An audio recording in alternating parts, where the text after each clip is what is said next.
Hello everyone, I am Dr. Usha Mandal. You are going to see more of dentistry, lifestyle, gardening and also cooking videos on my channel. So do subscribe. आज हम लोग बात करेंगे थोड़ा सा important topic पे। हाँ, थोड़ा सा अवेयरनेस बेस्ड है लेकिन बहुत ही ज़रूरी टॉपिक है। आई एम श्योर आप लोगों को जानना इम्पॉर्टेंट है। आप में से बहुत कोई है जो रेगुलर स्मोकर्स है, एक्टिव स्मोकर्स है और सोचते हैं कि स्मोकिंग से आपके हेल्थ को कोई प्रॉब्लम नहीं होने वाला है। तो उन लोगों को मैं सबसे पहले बोलना चाहूँगी कि smoking has very serious effects on your health and obviously on your lungs. और हाँ, क्या आपको ये पता था कि स्मोकिंग का बहुत ज़्यादा सीरियस इफेक्ट्स आपके मुंह पे भी हो सकता है। तो आपके माउथ पे, ओरल कैविटी पे जो स्मोकिंग का इफेक्ट्स है वो मैं आज मेरे वीडियो पे डिस्कस करने वाली हूँ, तो पूरा वीडियो को ज़रूर देखिएगा। सबसे पहला इफेक्ट होता है जो स्मोकर्स हैं उन लोगों के मुंह में, दांतों में प्लाक एंड टार्टर फॉर्मेशन ज़्यादा होता है। तो ये प्लाक एंड टार्टर क्या है ये मैं पहले अपने वीडियोस में समझा चुकी हूँ, थोड़ा सा जाके देख लीजिएगा। मैं ऊपर आई बटन पे ज़रूर उसका लिंक डाल दूंगी, please go and watch it. आपको पता चल जाएगा कि प्लाक एंड टार्टर क्या है। तो ये प्लाक एंड टार्टर कैसे फॉर्म होता है? जो सिगरेट होता है उसमें टोबैको है, वी ऑल नो दैट। तो में केमिकल्स होते हैं, जो केमिकल्स आपके मुंह में आपके थूक का जो फॉर्मेशन है, थूक का फॉर्मेशन को इफेक्ट करता है। तो ये थूक जो है वो आपके मुंह में सेल्फ क्लेंजिंग प्रॉपर्टी कर रहा था। सेल्फ क्लेंजिंग प्रॉपर्टी भी क्या है वो भी मैं समझा चुकी हूँ, please go and watch it. तो सेल्फ क्लेंजिंग प्रॉपर्टी अफेक्ट होता है बिकॉज थूक या saliva is affected by the chemicals in the tobacco of cigarette. तो इससे क्या होगा, जो बैक्टीरिया है वो बैक्टीरिया का काम आसान हो जाएगा। तो वो बैक्टीरिया आपके दांतों पे जो फूड डेब्रीज है उस पर अटैक कर सकता है बहुत ही easily and it is going to form plaque, जो रहते रहते हो जाता है कैल्कुलस या टार्टर। ये कैल्कुलस या टार्टर आप ब्रश से नहीं हटा सकते हैं, ये आपके डेंटिस्ट ही हटा सकते हैं एक मशीन से, स्केलर से। और अगर आप सोच रहे हैं कि इसको नहीं हटाएंगे, रख देंगे, तो क्या होगा मैं आपको समझाती हूँ।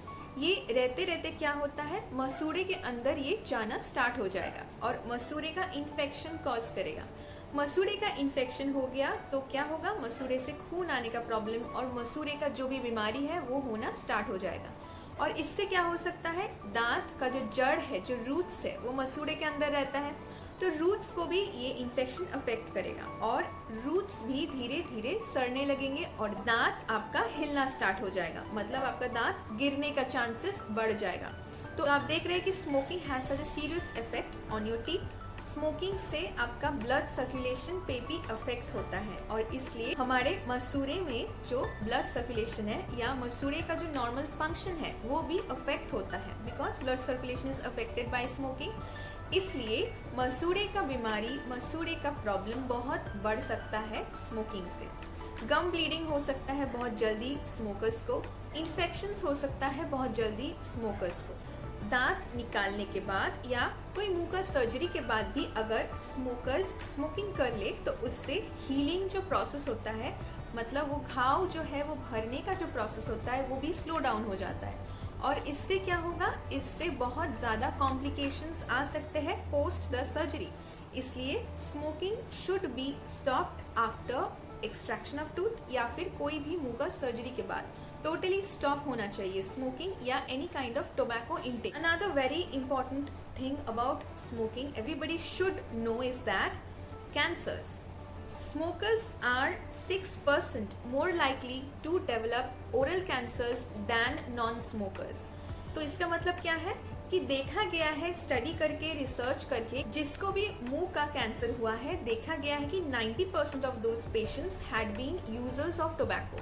मतलब वो लोग टोबैको यूज करते थे, मे बी बाई स्मोकिंग या फिर कोई और फॉर्म में भी हो सकता है, लेकिन दे वर टोबैको यूजर्स। तो यू कैन अंडरस्टैंड कि कैंसर कॉज हो सकता है बिकॉज ऑफ स्मोकिंग। मुंह का कैंसर भी हो सकता है and definitely lung cancer is another part of smoking, another very hazardous part of smoking. और एक इफेक्ट होता है स्मोकिंग से आपके दांतों पे, वो है येलोइश स्टेन्स हो सकता है। जो भी रेगुलर स्मोकर्स है, एक्टिव स्मोकर्स है, वो लोग देख सकते हैं कि जो नॉन स्मोकर्स हैं उन लोगों से आप लोगों का दांत येलोइश है, मतलब येलोइश स्टेन हो गया है उसमें।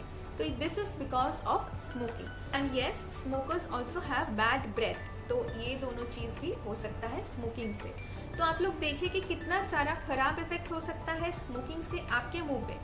तो मैं सबसे पहले सजेस्ट करूंगी कि स्टॉप द हैबिट। अगर स्टॉप नहीं कर सकते हैं तो reduce it and gradually stop it because it needs to be stopped. And yes, brush your teeth twice daily. जो भी स्मोकर्स है उन लोगों को बोल रही हूँ, ये सब आप लोगों को ज़्यादा ध्यान देने का ज़रूरत है। Brush your teeth twice daily with the proper toothbrush and in a proper method. अगर आपको पता नहीं है कि what is the proper method of brushing, please go and watch my video. I have a video on proper brushing technique. Visit your dentist in every 6 months, क्योंकि वो जो calculus starter formation आपके मुंह में ज़्यादा हो सकता है, इसलिए it needs to be remove, और ये रिमूव कर सकते हैं आपके डेंटिस्ट। इसलिए visit your dentist every 6 months for a proper oral checkup. And yes, flossing should also be included in your oral hygiene practice. So that was all. I hope my video was helpful to you, and I hope you got enough reasons to stop the habit of smoking. And if you have liked my video, please go and subscribe to my channel, and please leave a comment below. I would be very happy to interact with you. Thank you so much for watching the full video.